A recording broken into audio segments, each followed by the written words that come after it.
Mula pagsilang, pagmamahal at kalinga ang ibinibigay ng isang magulang sa kanyang anak.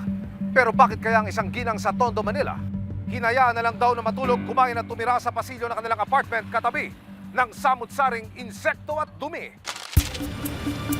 April 8, 2025, lumapit sa Recibo ang isang concerned citizen para ipagbigay alam ang kalagayan ni Rosario Ruiz o mas kilala bilang Lola Osang. Ano po kasi siya sa akin nung that time na bago po siya makatulog na nagugutom na siya. Halos nakakatulog na lang po siya sa gutom. Nagkatabi-tabi nga akong pagkain-kain, eh wala na. Nasaan? Wala na. Bigay mo ang pagkain ko. Hindi ka niya pinapakain. Hindi. Ayon sa kwento ni Linda, lagi raw isinusumbong ni Lola Osang ang pagpapabaya sa kanya ng ampon niyang si Erwin Riesgo, 36 na taong gulang. Nahihilo ako, wala na akong gamot. Kasi kung nasan yung pamili mong gamot sa niya, kinukuha nila wala na akong ano. Nang matanggap ang sumbong ni Linda, tinungo ng Recibo ang apartment building kung saan nakatira si Lola Osang. Naabutan namin siyang nakaupo sa lumang kutsyon na nakalatag sa pasilyo ng mga kwarto. Gano'ng katagal ka na dito natutulog? Isang taon na. Isang taon na. Isang taon na rin yung high blood ko. Nagagamot ka. Bilang ko na. Araw-araw isa. Binigyan na sa akin kagabi. Sino nagbigay niyan? Diyan yung kabila. Maging ang kanyang tinutulugan, pinamumugaran na ng mga ipis at dumi ng daga. At ang shocking revelation ni Linda, ang anak-anakan na si Erwin, nakikihati pa di umano sa allowance ni Lola Osang galing sa barangay? Sabi ko, nasaan yung pera mo? Kasi kinuha niya yung pera ko eh. Sino kumuha? Yung ampon ko. Sa video nakuha ni Linda, maririnig na sinusumbong ni Lola Osang kung paano siya tratuhin ng kanyang anak-anakan. Tapos pag may pera ka, Anin ako. ano sinasabi sa'yo? Tumakas ka na rito, Nakahiga po sa sahig at walang maayos na tulugan. Ito po ang resibo na aming natanggap mula po sa isang nagmalasakit na citizen nito lamang April 5. Dagdag pa ng informante, bukod po sa walang maayos na higaan, kinukuhanan din daw ng benepisyo mula sa barangay ang senior citizen dahilan para hindi ito makabili ng kanyang mga gamot at makakain po ng maayos. April 11, 2025, idinulog ng resibo sa Manila Department of Social Welfare o MDSW ang sitwasyon ni Lola Osang. Yung kanyang situation po ni nanay, hindi po siya conducive para tirhan ng isang senior citizen. Wala nang inaksayang oras ang mga kawani ng Maynila. Kasama ang resibo, pupuntahan na ng mga social worker si Lola Osang. Today, ang goal po natin is hopefully maisama natin si nanay, maidala natin sa ating luwalhati dahil nga si nanay ay senior na para sa welfare niya. Pagdating sa barangay hall, nakumpirma rin ang paglalapastangan ni Erwin. Ano po ba yung kalagayan? Ayun nga, wala. Sa labas na natutulog. Hindi ko naman ma-report na kung saan-saan eh. Mga gano'n nakatagal siya? A year ago. Nang tanungin kung natatanggap ba ni Lola Osang ang benepisyo galing sa barangay, Nag-claim po siya. Pero siya po talaga ang kumukuha. Hindi ko alam yun. Pero mostly siguro nagagamit niya dahil walang bibigay ng pagkain doon. Pero nababalitaan ko doon sa mga tao rin doon sa babayaan na ng anak. Alam namin, inasikaso, pero wala pa. Paliwas wala Oo. sa Kasi wala rin yung anak eh. Aside sa anak niya, may iba pa siyang family member po dito. Wala na rin.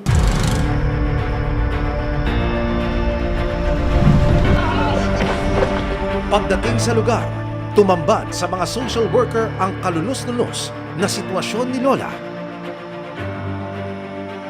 Yan po si Nanay Osang. Nay, kamusta? Ayun po kasi, meron po sa aming mga nag-report na kayo po ay hindi na ata na aalagaan. Totoo ba yan? Kaya ko naman kahit na hindi naman ako nagawa. Pero saan po kayo nakatira ngayon, Nanay? Ano pong dito? Saan po Kaya dito? Saan po kayo natutulog? Doon sa kwarto. Doon ako Sa? Oh, ayan pala si Chairman eh. Nandiyan si Chairman. sa kwarto. Mukha ko naman lalayo ko sa alaga ko. Sino po bang alaga nyo, nanay? Ilang taon na yun? Para alagaan. Ano na, 35 Oo, hindi na yun alagain. Gawan dapat alagaan. Si Lola Osang hindi na napigilan na mapaluha sa pag-aalala sa kanyang anak. Huwag kang iiyak, mapapaganda ka ron. Oo. Kasi lahat kami, nanay, itong lahat kami, ang iniisip yung kapakanan mo po. Lalo pa, mainit ngayon, tapos may high blood ka pala. Oo. Naabutan ka pa nila, nandito. Nandito ka, sa kalsada. Nagawad sa parang. Oo, di ba? Doon, kahit hindi ka magwalis, nanay. 3 beses sa isang araw. Sa akin ka pa nagsasabi, Oo. pambili mo ng kape, pambili mo ng sarap. Hindi mo na kailangan isipin kung ano pong kailangan mong kainin. Kung may kakainin ka ba sa susunod na kainan. Ipinatawag na rin ng mga social worker at ng barangay ang inireklamong si Erwin. Kayo po yung anak niya. Anong trabaho mo naman, sir? Paano nabubuhay yung mga anak mo? Meron po kami naupa, isa lang naupa. Magkano naman yan sa isang buwan? Megit ano po yun, nasa 2,000. 2,000? Ilan ang anak mo? Ani. Nang tanungin si Erwin ng mga social worker kung kinukuha ba niya ang benepisyo ni Osang.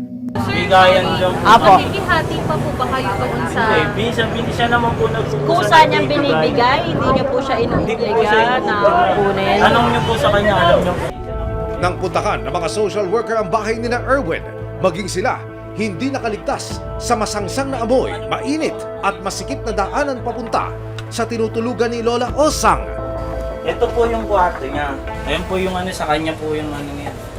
Kasusi, ito rin nakasusi. Dahil kayo po ang pinakamalapit niyang kamag-anak. So dapat talaga kayo ang number 1 na tumitingin sa kanya. Sabi ko po sa mga kapatid niya na kunin na lang siya ng kapatid niya kasi wala naman rin po akong ganong trabaho dahil nga po baka katulad niyan, hindi ko po siya nakasikaso dito dahil paano ko po siya makasikaso? Eh, mga anak ko nga po, minsan napapabayaan ko pa kaunti dahil Sige, sir. sa sobrang anim po sila. Nang makita ang kalagayan ni Lola Osang at dahil wala na siyang ibang kaanak, nagpasya na ang MDSW na i-rescue si Lola Osang. Saktan ako. Nagbarangay ang bata. Walang utang na loob. Naalagaan ako. O, dumidiskarte ako sarili kong pagkain. So tinatanggi nyo din na inaalagaan po kayo. Naku, inaalagaan ha. Nang makarating sa barangay ang mag-ina si Erwin, mukhang may gusto ring sabihin sa kanyang nanay-nanayan. Sabi ko nga sa'yo, lahat, ako humingi ako ng pasensya sa lahat ng nagawa ko sa'yo.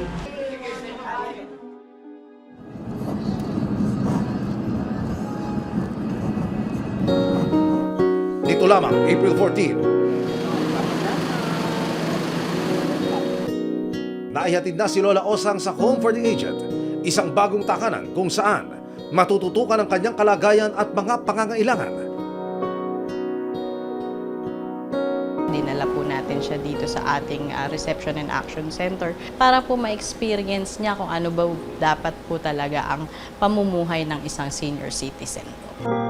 Ayon sa Executive Order No. 209 ng Family Code of the Philippines, obligasyon ng mga anak na suportahan ang kanilang mga magulang sa mga oras na mawalan sila ng kakayahang maghanap buhay o kapag sila'y tumanda na. Pwede siyang mag-file po ng neglect o kaya pwede rin po siyang mag-file sa petition of support. However, syempre assessment pa rin po ng DSWD or aming mga social welfare kung talagang capable ba si Sir Erwin na suportahan ang kanyang nanay. Ipinagbigay alam din ng resibo kay Linda na inilipat na si Lola Osang sa mas maayos na tahanan. Napakabilis po na aksyon ng resibo. Marami po natutuwa na na-rescue po agad. Masaya na po na makakakain na po siya ng sapat. Sa kanilang edad na kailangan ng mga tulad ni Lola Osang ng alalay at kalinga. Oras na hindi ito nagagampanan ng mga kaanak na kanilang minsang inilagaan at binuhusan ng oras. May mga ahensya ng gobyerno na magsisiguro ng kanilang kapakanan at kaligtasan.